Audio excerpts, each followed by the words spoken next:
Hi, and welcome to Ashburg. So we are continuing the vlog that was posted last week, where basically we're just reading a bunch of different things. So if you haven't seen last week's vlog, you should go back and watch so you can get a sense of where we're at. But just as a reminder, we are in the middle of four books right now. Vespertine by Margaret Rogerson, An Absolutely Remarkable Thing by Hank Green, None Shall Sleep by Ellie Marney, and The Swifts, A Dictionary of Scoundrels by Beth Lincoln. And my goal for this week's vlog is that we finish them all. We're actually kicking off this week's vlog in New York City because my boyfriend's on a business trip and I like to be where he is. And he's off at some business dinner doing business things.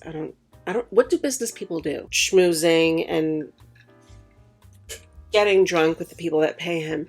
So while he's off at his business dinner, I figured that we would do some reading updates. I brought Vespertine and None Shall Sleep with me to New York, so these are the books that I'm focusing on for right now. In Vespertine, we are 117 pages in.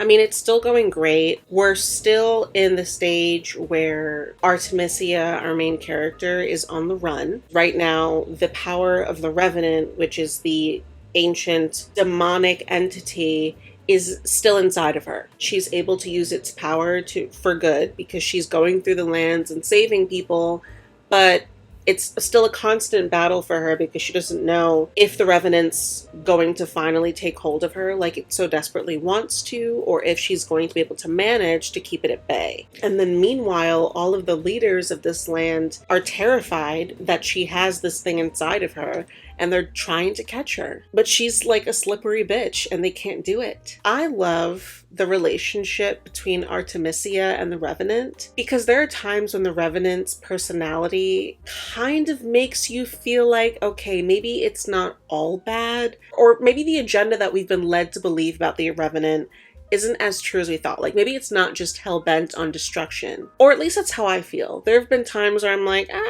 give it a chance. And then I flip the page and the Revenant's like, kill them all. And I'm like, oh. And I did manage to make a good amount of progress on None Shall Sleep by Ellie Marney. This book did have a dust jacket. I just don't know where it is. You can subscribe to its OnlyFans below. But I am on page 89 of this one. Our main characters, Emma and Travis, have been recruited by the FBI to help interview teenage serial killers to try and understand like why serial kill. But then Emma's tasked with interviewing this one serial killer, Simon. And Simon was this exceptionally clever and intelligent, prolific teenage serial killer. He's locked up deep in the facility, and I think that they could probably go deeper if we're being honest, like deeper, dig a hole in the floor. I like Marnie's writing for this. It's a little on the drier side. There's no flourish. It's very straightforward, but it fits so well. It's kind of like almost noir, I guess. Maybe I'm using that incorrectly. So that's None Shall Sleep and Vespertine. When I get home, I'll do more work on The Swifts and An Absolutely Remarkable Thing, but that's what we're going to work on for now and get to reading these tonight.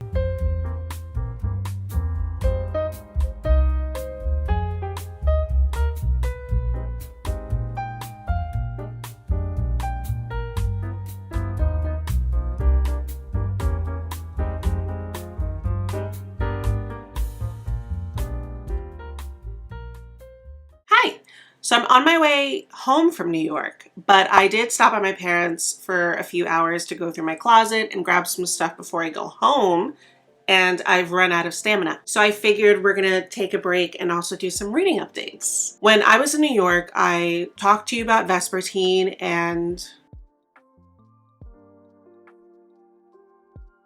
None Shall Sleep, but now we're going to shift gears to talk about An Absolutely Remarkable Thing and The Swifts, A Dictionary of Scoundrels. So as we discussed in the previous video, An Absolutely Remarkable Thing involves our main character, April May, who is the first human to have contact with the Carls. The Carls are these giant robot sculptures that have appeared overnight across the entire globe. We don't know where they came from or what they want.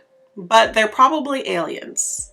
Yay! Several times the book has likened them to being like Transformers, which is my dream. I have seen the Transformers movies so many times that there's no way I'm not on some type of watch list. Somebody in the Space Force is definitely keeping tabs on me. And they should. Most of the book so far has focused on how April May's life has changed after discovering the corals. She has put herself in the center of this massive global mystery. People are looking to her for answers as to what's going on, whether they should be afraid of the corals or whether the corals are a good thing. She has become the target of online trolls, of politicians, other high-ranking officials. Like, it's kind of a mess. And it's good because April is such a deeply flawed main character. And she has enough self-awareness to know that she's like a really bad person. Well, let me amend that, because when I'm also reading books about teenage serial killers, I don't want to call April May a bad person just because she's like mean to her girlfriend, you know? April has a lot of self-esteem issues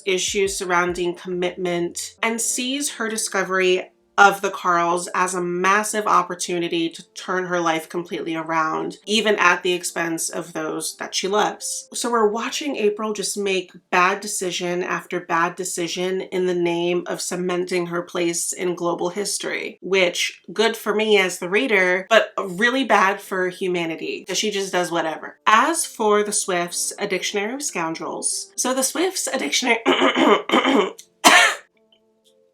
Oh my god. The Swifts, A Dictionary of Scoundrels is about the Swift family. Initially in this massive maze of a mansion.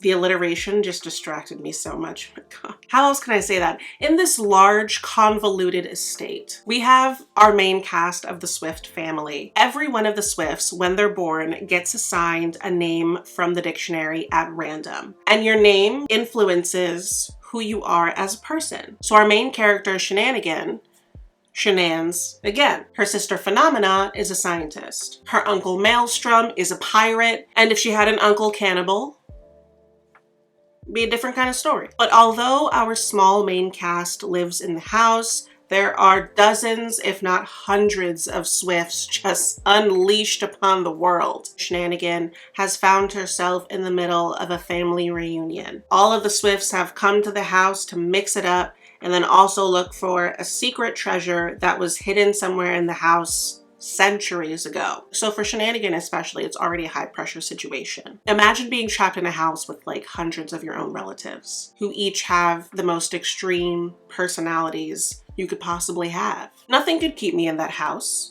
I would eat my way through the wall if that's what it took. But Shenanigan and her sisters are mixed up in this family reunion, and on top of that, somebody ends up killing their great aunt. So Shenanigan and her sisters take it upon themselves to investigate the murder. I picked this up because I just wanted a really sweet middle grade, but I do draw the line at middle grades that don't involve some kind of murder. I don't have any strong thoughts about this except that it's a boatload of fun. Like, it's just so fun. The author does a fantastic job of taking each character to the extreme. She doesn't take this naming concept lightly. She really wants you to get how intense and overwhelming each of these characters are and how devoted they are to their namesake, which makes for just the most zany, over-the-top kind of story that just hits right. But those are all my updates, I think. Probably the last updates that we'll do before we actually start finishing the books. So I'm back from New York. It was nice to get away for a little bit. Also, I got this cat. He is chonky at the bottom, and he hates me up top. He's my emotional support animal that doesn't take out my knees when he wants attention. Tonight, we're going to try and finish 2 of the books that I was working on. We're going to start with An Absolutely Remarkable Thing. So let me get set up and then we'll talk more about that. This book has made me feel so many different emotions. I'm so impressed with it and happy that I gave it a chance. And I really, really want to find out, like, what's the deal with the Carls? Because the clues that Green has given us are few and far in between. A lot of the story is about what the Carls do to the world and what they do to April, but not so much what they are themselves, but not in a way that I don't like. Like, I think this book has been done extremely well. I just want to know. Yeah, so let's see what's going on. Damn. It was a clue, but also it didn't really yield any answers. Green is really making us wait until the last moment. I need him to show me what these Carls are about before I lose my cool. Oh my. This whole time? Oh, this is a mess. This is a mess.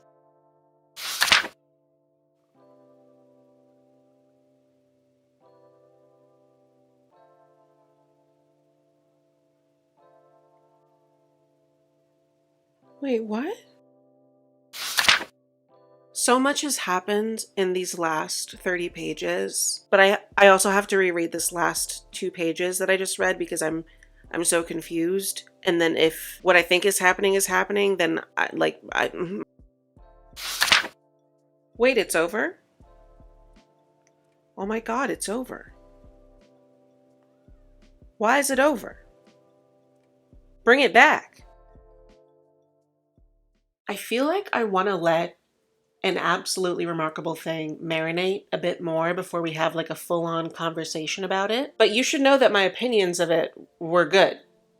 Like I really, really enjoyed it. I thought that it had so many valuable things to say, but it was packaged up in the most fun, fascinating, weird little adventure. Like it was just one of those books that made me excited to sit down and read again. We're gonna switch gears now to finishing the Swifts, A Dictionary of Scoundrels before I go to sleep. Right now in the story, somebody has been picking off members of the Swift family like berries off a bush. Our suspect list is long. There's no opportunity to escape. And the only people who seem to be making any headway in the investigation are Shenanigan and her 2 sisters. But the oldest is maybe like 13. So if I were the killer, I would think that my odds are pretty good. Everything is going to hell. We've reached the point where everybody's just turning on each other. But when you're trapped in the house with a killer who's just killing off family members left and right, I can forgive irrationality. Before we finish, because we have like 40 pages left, I have 2 things I want to say. Number 1, I feel like I know who did it. I can't say I love it, but I have to find the explanation first. Number 2, this book has shown me that I love flavorful mysteries. Like I love mysteries where there's just so much personality. And this is something that I think middle grade mystery books do so well. They just add so much flavor and texture and life to the mysteries. You know, they're quirky, they're weird, the characters are goofy, and they do the most ridiculous things, but it fits because that's the world that the authors built. And from what I know, most YA and adult mysteries just don't do this. Like, I get we're trying to solve a few murders, but we can also have a little fun. Anyway, I think I know who did it, but let's find out.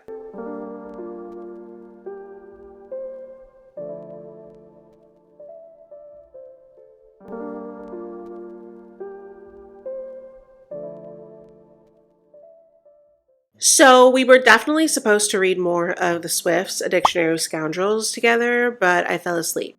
It took me by complete surprise.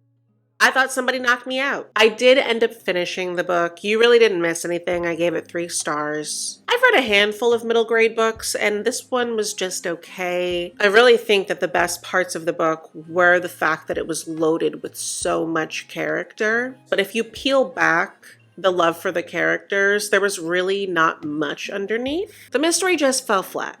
The mystery was blah, blah, blah.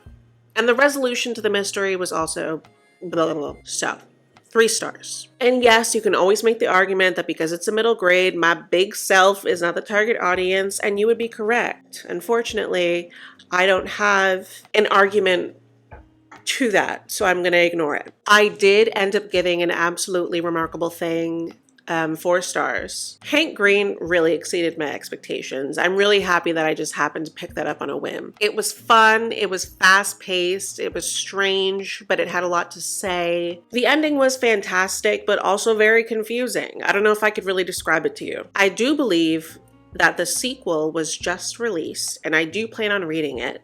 I just don't know when. Probably not for another year because I have this weird thing about reading like a series one after the other. If I try and read a series back to back, my brain is like, oh, this is too much. This is too much of one author. So then my solution is to take a break, but the break will be like 3 years. And then obviously I'll have no idea what you were talking about. So then I'm like, oh girl, I gotta reread this series. And guess what I don't do? And that entire process, is stupid. So I'm gonna leave it to you to keep me accountable. And if December hits and I haven't read it yet, be like, girl. So we finished those two. And now we've shifted attention to finishing up None Shall Sleep and Vespertine. I have once again found myself in a situation where I have been played by the ebook library estimated time release. So books that were not supposed to get here until November are actually, for some reason, they were on time. I'm Jamaican. I don't know anything about that. So basically, I have to really stop dragging my feet about finishing None Shall Sleep and Vespertine so I can start the other things I need to start. And I've had the time to finish them. I was just playing Sims. I've gotten to the point in both of them where I have less than 100 pages left. Of course, together, as always, together, we're going to have a lot of really good spoiler-free discussions about them. And for both of them, we're at the start of the climax. So we're going to wrap up things very soon.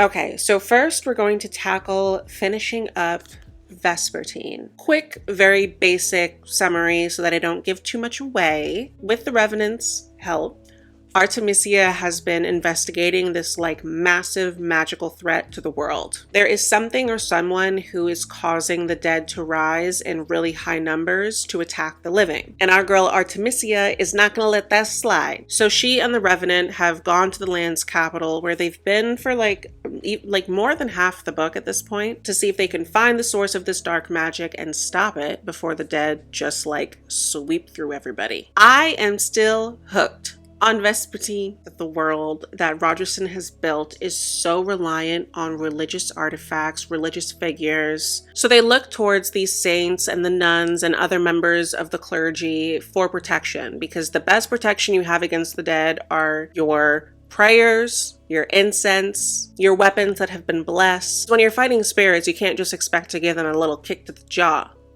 They're going to look at you like you're crazy. But the religious higher-ups just cannot accept that their greatest soldier right now, Artemisia, is, protecting the world, but she's using a big old demon to do it. It's just so funny. The other thing that I really like about this book is the relationship between Artemisia and the Revenant. The Revenant, for the most part, is helpful. He knows that he's inside of Artemisia, and as long as she's alive, he can live through her. So you don't really know if his helpfulness stems from the fact that he actually cares about what's going on in the world, or if he's just trying to keep his own vessel alive. And Rogerson just does such a good job of making you doubt the Revenant's true intentions, but then also giving him a more human side, but then completely wiping that empathy out once he suggests that you should kill a daycare. I really just don't even know what his true intentions are. I don't know what his plans are for everything. Forcing the reader to toggle with their sympathy but also their mistrust is such a fun element to the story. Basically, I just don't know who to trust. I don't know who to believe. I don't know who's right, who's wrong. I don't know if the nuns have it right. I don't know if the demons have it right. All I know is that if something happens to Artemisia, I will go inside of the book, unleash all the demons, and let them tear y'all up.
Well, shit. We just had one of our big reveals.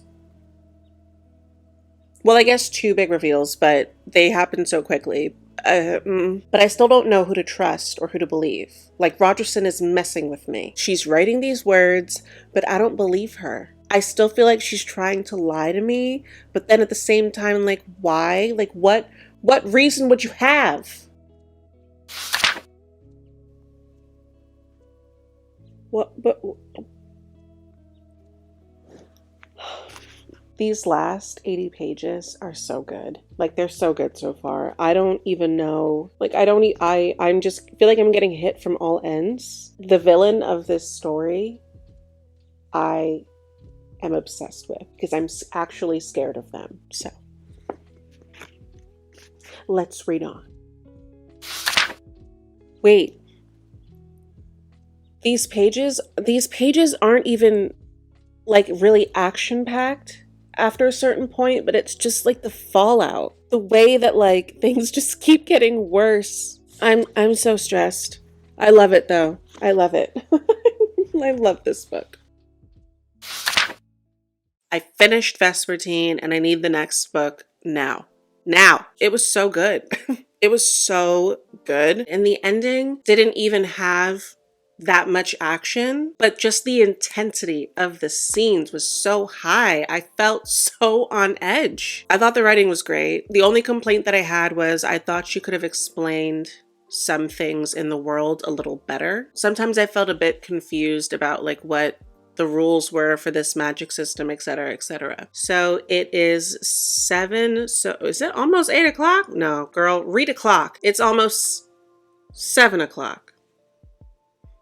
We have less than 100 pages of None Shall Sleep, which is our YA thriller. So we're going to finish that up now too. Spoiler-free summary for where we're at now with None Shall Sleep. Emma and Travis, our two main characters, have continued their investigation in the new serial killer. And let me tell you, this serial killer is one sick puppy. I've read things in this book that I didn't know that you could tell teenagers. But I really like it. I really like Ellie Marnie's writing style. The way she writes is very dry, very cynical. Like there's no bells and whistles. She just wants to give a good, clear-cut, kind of horrifying story. And I respect that. I also really love Emma and Travis. I think that they're such a great duo. Their personalities just mesh together so well, and they're both not overly emotional about things. So their connection just feels that much more genuine. But throughout the story, Emma and Travis have been getting clues for their new case from a serial killer named Simon. But Simon has like a genius level IQ. He's able to pick up on a lot of cues. He's able to read people really easily and really well. And of course, he's also very stingy with what he's willing to give up. In the asylum, he has nothing to do but color. So he's gonna have to toy with them a little bit too if he's gonna give them some clues. But we've gotten to the point of the story where the FBI is about to make their like last ditch effort to catch this serial killer. It's very obvious that a lot of bad stuff is about to happen on top of the bad stuff that I've already endured. Like, I just feel like this climax is going to be wild. Also, I think before I likened this book to Criminal Minds, no. Silence of the Lambs. It's Silence of the Lambs, but for teenagers. Silence of the Lambs light. What's a light version of Silence of the Lambs? Quiet of the Teddy Bears. Oh my god, these actual idiots. Not Emma and Travis. Emma and Travis are angels. I would never say a bad word about them. But the FBI, this is not, it's not, this is not good. This is not good. None of this is good. I have a very real fear of what's about to happen in this book. So, let us pray.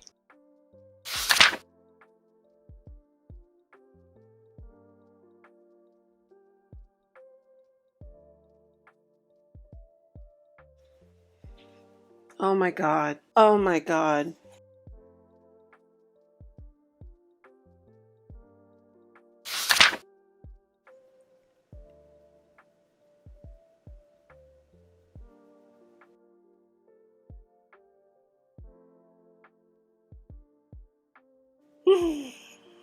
Oh my god.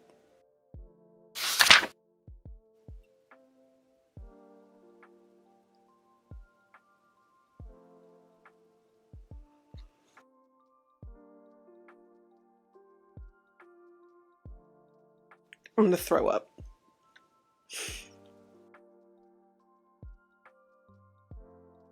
Oh my god, I have tears in my eyes. Who wrote this? Ellie Marnie. Ellie Marnie, you're a sick freak, okay? So I just finished None Shall Sleep, 4 stars. One of the better thrillers I've read. That was exciting, disturbing, but overall, I think really well done. There were just so many moments that made my jaw just like drop. I think this book does have a sequel, and the sequel's actually out. We will definitely be tapping in. And I guess while we're here, we'll actually just close out the reading vlog. So thank you so much for joining me this week. I hope that you had a good time. I hope that you got some good reading recommendations. This was actually an excellent reading week. I think one of the better reading weeks I've had this year. But it feels really good to get into the swing of making videos again. So thank you for joining me. Thank you for visiting Ashburg. We were so happy to have had you, and we hope to see you again very soon. Bye.